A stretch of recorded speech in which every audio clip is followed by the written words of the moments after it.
Hello everybody, and welcome back to Sucker Punch's video game, inFAMOUS. On the last episode, this happened. That guy was giving us some nice compliments, and we climbed a pipe. All the while, tar-spewing guys were on this roof, waiting for us. But little did they know we would come in from the rear. Kind of by accident, but pretty awesome nonetheless, and points out a serious flaw in their design. Also, how did that guy see me? He's gotta be a conduit. He can see through. He's got x-ray vision. He is pretending to be a grunt. I don't even think I kill him. I think he just disappears. Dude, that guy survived. That is a conduit. Somebody cosplayed that Reaper.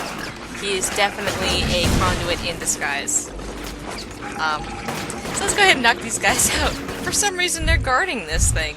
Let's heal up. We're good to go. Yeah. He's still down there right now. Let's see. Some healing juice. Shoot that guy. Can't get that guy. Come on, let's just, Alright, let's reduce damage. Hide. For some reason, they can't hit us whenever we're in cover, which is nice. And they're not hitting that guy right by his head, like whizzing by. Alright, I'll take that. And, alright, so that guy is still down there right now. Which, look at that satellite would be toast. It'd be fried. But it's cool. That's the last one. Give me a second. Alright, that should do it. I'm uploading a decrypting algorithm into your phone. It should let you listen to the messages. Alrighty. I couldn't stop Kessler from detonating the ray sphere. Damn thing took out 5 or 6 square blocks, killed God knows how many. Found the ray sphere in the blast crater next to some kid. Don't know if he was dead or not, didn't have time to check. I'm gonna try and hole up somewhere. If anyone is even listening to these things, I need immediate extraction. Please, you've got to get me out of here before Kessler finds me. Do you understand any of that? I don't believe it. That's John. He must have used dead drops to communicate with his handlers. English? It means there are probably more of those scattered around the city. You should try and find as many as you can. They might tell us where he took the ray sphere. Find John in the ray sphere, and I'm out, right? I know the deal, Cole. Just making sure. Alright, so we just went down there and killed that guy. That conduit guy. Finally, mission complete. We found out we've at least heard what John sounds like now. This is the guy we're supposed to save so that we can get out of the city, out of the quarantine zone. Moya has made us a deal. Whew. Alright, and we finally finished the mission, which means that we can use our radar to get some flesh shards again. So, interesting thing, Guy says that he found the ray sphere next to us, so he was away from the explosion when it happened, but he made it back to the explosion after the fact, before we woke up. So, he had to have been nearby when we woke up, right? Because literally how long were we under? We don't know. If we did know, then we wouldn't have been under. Interesting thing, so before this, we didn't know that this thing still existed. Like, we assumed it was a bomb that exploded and obviously it was destroyed. There was nothing with us. But at some point, I guess Moya maybe told us that it was still in existence or something, because Zeke just assumed that it existed and that we should go try to find it and get it. I'm not sure if that's just a continuity error or what, but now we know for sure it survived because John totally took it from our dead body. We weren't dead, but lifeless. He didn't stop to check if we were alive or not.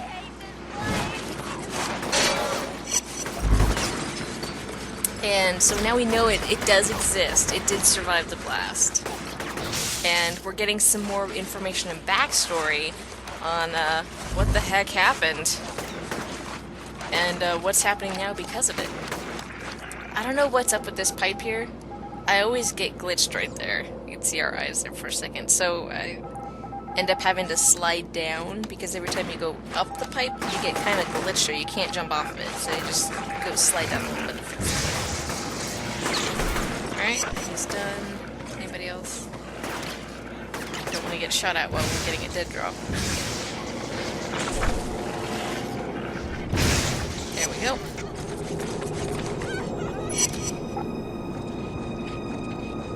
Don't know how long I sat strapped to that chair. At least a couple of hours. Finally, the bag was removed and this brute of a man stood in front of me. Had to be 7 feet tall and 400 pounds. He told me that he was going to beat me. And if I wanted him to stop, I'd have to do it mentally, with my mind. Then he punched me in the face. Alright, so we used our shockwave there and saw it didn't go through that roof. I guess it got caught on it. It just didn't affect him for some reason, so... Alright, and we begin the backstory with John and the like. So, let's begin to work our way around town collecting dead drops so we can get some more info and collecting flesh shards because we need the power. Also XP. We love XP.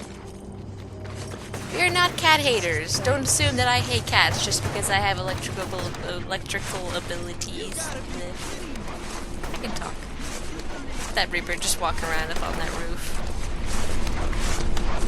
They love making sure their pedestrians are in line. The mission over there.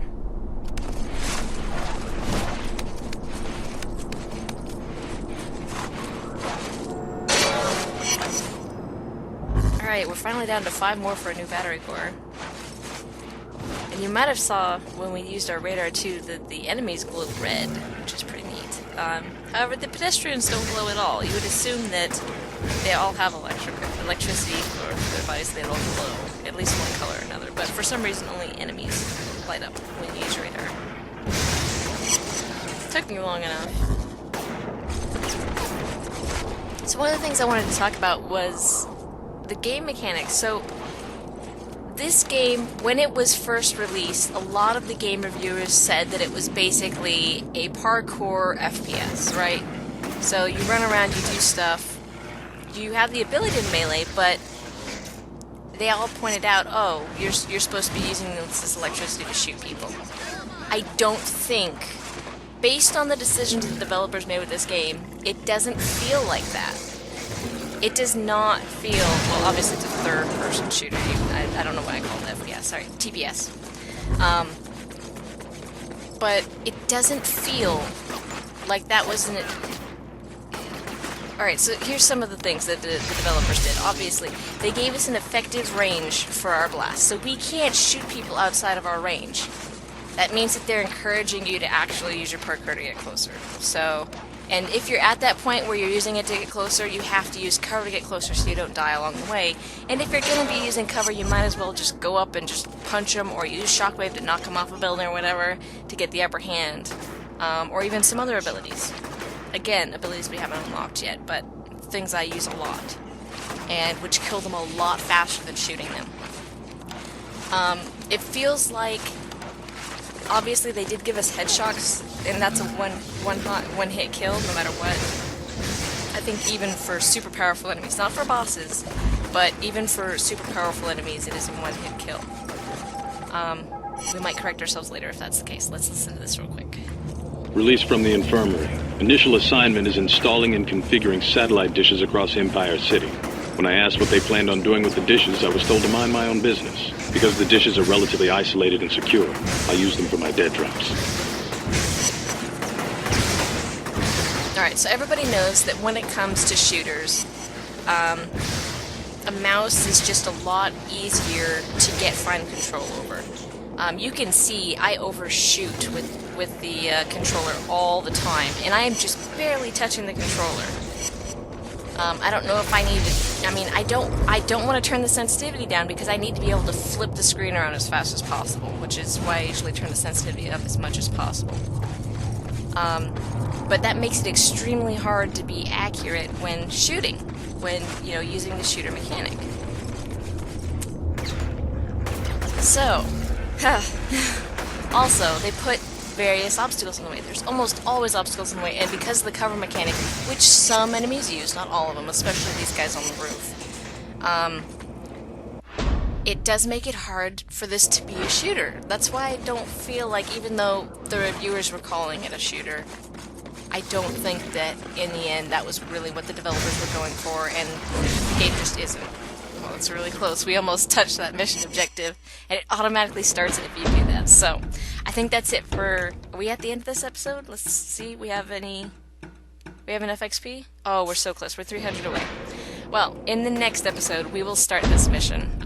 We got some dead drops, some good story, got to talk about some different things, and now we're saving, so I was wrong in the last episode. I said that it autosaves. I don't think it autosaves at all. I think everything in this game is manual save. If you're curious about my position on that, I like a combination of autosave and manual save. I like to have the ability to save it myself and load things myself, but I also like having autosaves in case you do forget to save. And with that, I hope you really enjoyed the episode. I did! I love talking about the lore for this game. I am really excited for us to continue going and to continue talking about this. I will see you in the next episode. Goodbye.